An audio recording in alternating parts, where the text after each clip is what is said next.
नहीं, ये नहीं, ये सुख है। फिर उसके बाद उससे भी बढ़कर, क्योंकि वो माया है, उससे भी बढ़कर अब आप कहां तक भागेंगे? फिर आपकी वो दुर्दशा होने लगती है कि आधी छोड़ पूरी को धावे, पूरी मिले ना आधी पावे, कुछ हाथ नहीं लगा, पूरा जीवन बर्बाद हो गया।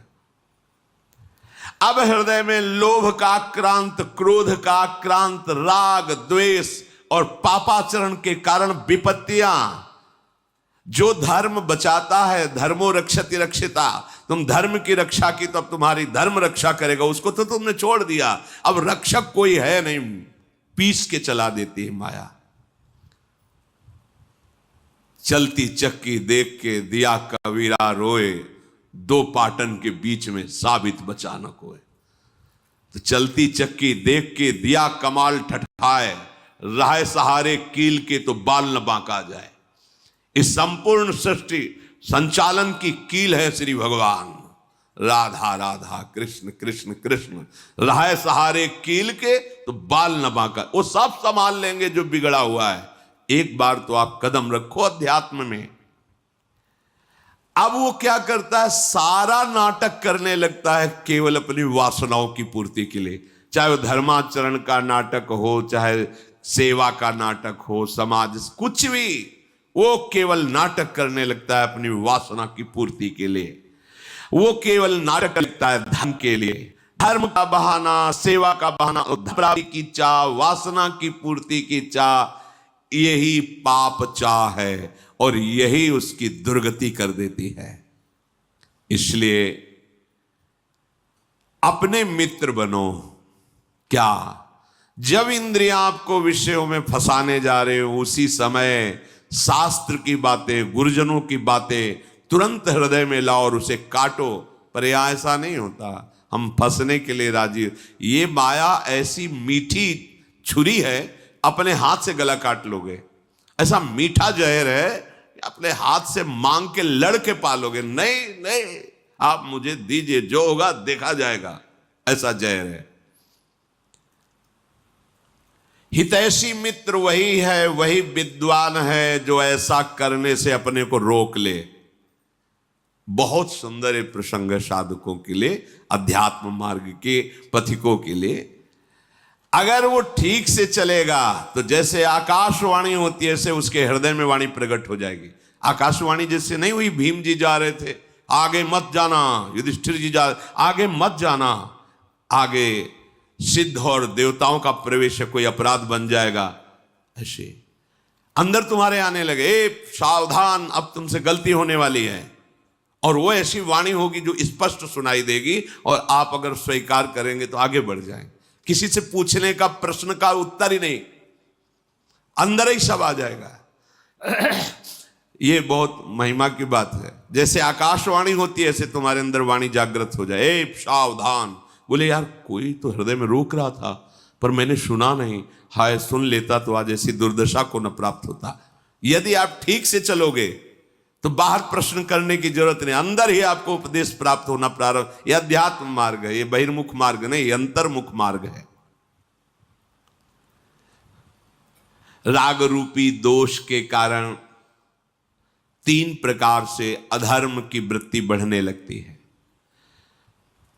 पहला है मन से पाप का चिंतन, कलयुग में नहीं लगता है, पर मन से पाप का चिंतन होते ही संकल्प बन जाता है, क्रियाओं में उतार देता है। इतनी सामर्थ्य कलयुगी पुरुष की नहीं कि मन से किए हुए चिंतन को रोक सके, संकल्प ना बनने दे, क्रिया ना होने दे।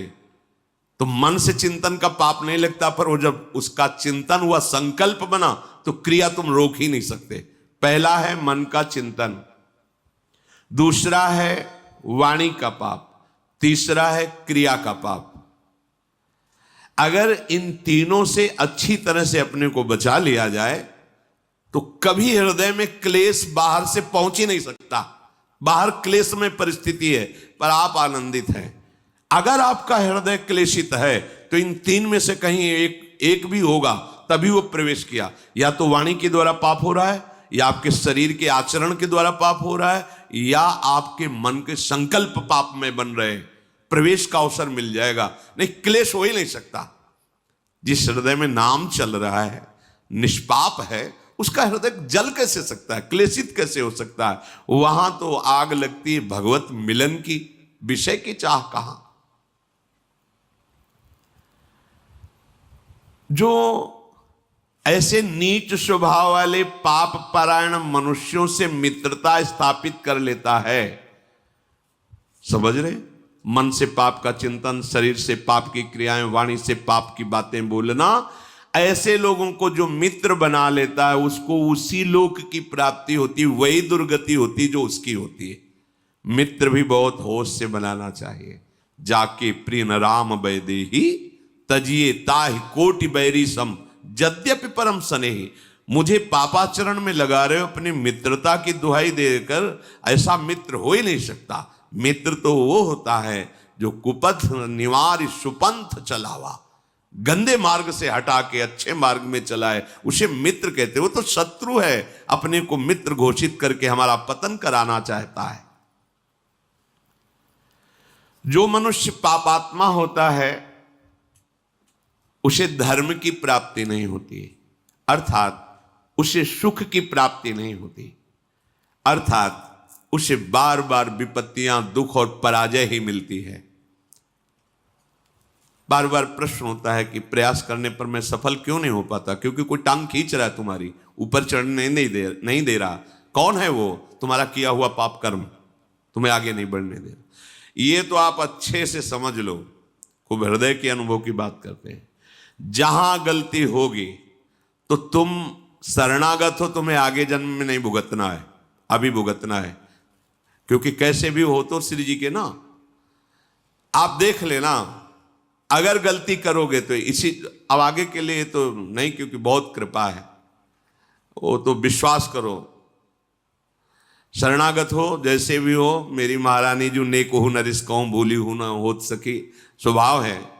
पर मेरे प्रीतम का जो विधान है तुरंत भोगना होगा, तुरंत। ये जो पापाचारियों को तुरंत भोगना नहीं होता ना, क्योंकि इनको बहुत भोगना है। शरणागत को तुरंत उसका दंड मिलेगा, 2 4 6 दिन में, 10 दिन में देख लेना। अगर थोड़ी भी गलती हुई है तो आपको झुकना पड़ेगा, आपको जलना पड़ेगा, आपको रोना पड़ेगा, आपको कष्ट भोगना पड़ेगा तुरंत, क्योंकि वो ब्याज सहित आगे नहीं मिलना है। तुम शरणागत हो, तुरंत हिसाब होगा। पर जो पापाचारी जन होते हैं, वो जब पापाचरण करते हैं तो उनको तुरंत पुण्य लगा दिया जाता है उनके साथ। अब उनको लगता है कि मेरे पाप का कोई परिणाम तो मिल नहीं रहा, बड़ी मस्ती है, पर वो जान नहीं रहे कि जिससे मस्ती आ रही वो तो खत्म हो रहा है। अब जो हमने नई फसल बोई, पुराना जो पाप है जब मिलेगा तो मस्ती की क्या बात, श्वास लेने लायक नहीं रह जाओगे। बहुत सावधान। उपासक को चाहिए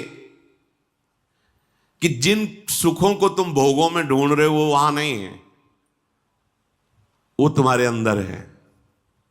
सुख राशि तुम्हारा स्वरूप है, आनंद सिंधु भगवान तुम्हारे हृदय में बैठे, तभी विश्राम मिलेगा। मान लो, अगर ये बात तुम्हारी अभी समझ में नहीं आ रही तो मान के चलोगे तो समझ में आ जाएगी। सबके भीतर महासुख है, बाहर नहीं है। हम सब बाहर ढूंढ रहे हैं, आज तक कोई सुखी नहीं हुआ। लौटो, अंदर लौटो। सर्वात्मना न विसृजेत बहिरिंद्रियाणि एकश्चरण चित्त मनंत ही से। अपने चित्त को अनंत महिमा वाले प्रभु के नाम में लगा दो, उनकी लीला कथा में, उनकी सेवा में सत्कार्य करते, अभी आनंद आ जाएगा। अभी आनंद की पहचान ही आप नहीं जानते। तुम्हारी बुद्धि पवित्र हो जाएगी, तुम सूक्ष्म हो जाओगे, तुम्हारे सामने तत्व होगा, ये सृष्टि नहीं होगी। तभी तुम महात्मा कहे जाओगे। महात्मा उसी के आगे लगता है सर्व रूपों में अपने प्रभु का साक्षात्कार कर लेता है। वासुदेवा स्वरमिति समहात्मा सुदुर्लभा। वो दुर्लभ महात्मा है जो सब जगह अपने प्रभु का दर्शन करता है। चित्तस्य ही प्रसादेन हंति कर्म शुभाशुभम प्रसन्नात्मात्मनि स्थित्वा सुख मानन मश्नुते। जब तुम्हारा चित्त प्रसन्न हो जाएगा, सबसे बड़ी उपलब्धि हुई। चित्तस्य ही प्रसादेन, आनंद से लबालब हो रहा है चित्त। क्यों? क्योंकि आनंद का चिंतन हो रहा है, आनंद कौन है? प्रभु। मुरारी पादार्पित चित्त वृत्ति, एक एक वृत्ति से प्रभु का चिंतन कर रहा है, सब सेवाएं कार्य करते हुए प्रसादेन, एकदम आनंद, प्रसन्नता। अगर चित्त ही प्रसन्न नहीं है तो समस्त शुभ कर्मों का फल जो सुख आया है लौकिक, वो जलाता रहेगा, तुम्हें सुख नहीं भोगने को मिलेगा। बहुत समझिए, चित्त प्रसन्न है तो आपके पास कुछ ना होते हुए भी आप बादशाह हैं, और चित्त जल रहा है तो सब कुछ होते हुए भी आप अभागी हैं, क्योंकि जो सुख चाहिए वो तो है नहीं, सब है, पर चित्त प्रसन्न नहीं है। चित्त कभी भोगों के संग्रह से या भोगने से प्रसन्न नहीं होता, हर्षित होता है, और हर्षित का परिणाम शोकित होता है। प्रसन्नता होती, ब्रह्मभूता प्रसन्नात्मा न शोचति न कांक्षति, जिसे तत्व का ज्ञान या भगवत साक्षात्कार हो जाता है। अखंड आनंद, परम प्रसन्नता। मान लो तो आनंद का अभी आप सोच भी नहीं सकते किसे आनंद कहते हैं। जिसका अंतःकरण हर समय प्रसन्न रहता है वो अक्षय महासुख को प्राप्त होता है। जैसे किसी को अच्छा अच्छा भोजन पवा दिया जाए खूब यहां तक, इसके बाद उसको खूब भोजन रखा जाए, ऐसी तृप्ति हो जाती है। ब्रह्मादिक के भोग सब विषम लागता है। अब उदाहरण उस आनंद का तो कोई है नहीं जोड़, तो कह रहे कि जैसे कोई खूब गले तक छक जाए, इसके बाद उसको कहो कि आधा लीटर खीर और पी लीजिए, थोड़ा गुलाब जामुन, ऐसे जब चित्त में भगवदानंद होता है तो ब्रह्मादिक के भोग भी उसे कैसे लगते हैं? विष के समान। अब और कछु न सुहाय, जुगल सेवा सुख पगे। कुछ नहीं, अब कुछ नहीं, अब कछु नाथ न चाहिए, प्रभु अब कुछ नहीं चाहिए, बस अब कृत्य कृत्य भयो। ये कब होगा? यही सुख है अब पाए। वो क्या? चित्त का प्रभु के चिंतन में लगे रहना। कैसी होती है ऐसे चिंतन करने वाले की हृदय स्थिति? बोले जैसे वायु रहित स्थान में दीपक जलाया जाए तो एक तार लो, ऐसी होती है प्रसन्नात्मा का भगवत चिंतन। स्वाभाविक हर समय चल रहा है। ये न सोचे कि भावदेह की प्राप्ति हो जाएगी तो सब क्रियाएं बंद हो जाएंगी, फिर हमारा गृहस्थी का कार्य कैसे होगा? ऐसा नहीं है। आप देखो, हित सजनी के अवतार है महाप्रभु हरिवंश चंद्र जो अवतार है ना। गृहस्थी में जब तो 3 पुत्र 1 कन्या, पूरा सब भागवती को उपदेश, भागवती व्यवहार। वहीं बंचंद महाप्रभु, कृष्णचंद महाप्रभु, गोपी नाथ महाप्रभु, ये तो महाप्रभु के पुत्र। साप देवी एक बालिका भी थी।